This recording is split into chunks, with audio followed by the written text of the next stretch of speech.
Kumusta mga kalason? At eto na, dumating na ang ating order mula sa Hyro Paints. Ang mga ito ay lacquer base, so ang pinili natin ay ang pink, black, tsaka white.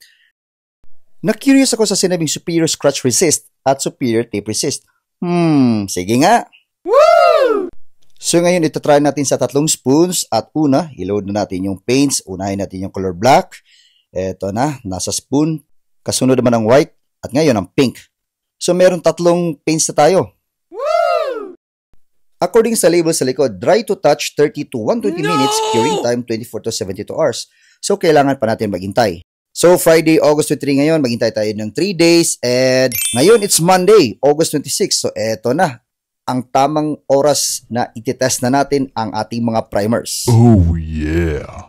So, lalagyan natin ng mga duct tape na transparent, yung white tsaka pink. At eto na. Nani? Ay, naku po! Ano nangyari? Kay black. Relax tayo mga chum. Okay. Naku po!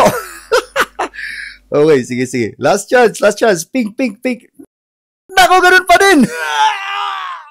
Pero sinubukan kong kiskisin sa kuko. At etong resulta, hindi siya nabakbak ha? In fairness. Okay, dito naman sa white, hindi rin siya. At pink, ayun, si pink ang medyo mahina dito. So guys, ano masasabi nyo? I-comment nyo lang sa baba at give us a thumbs up. Peace!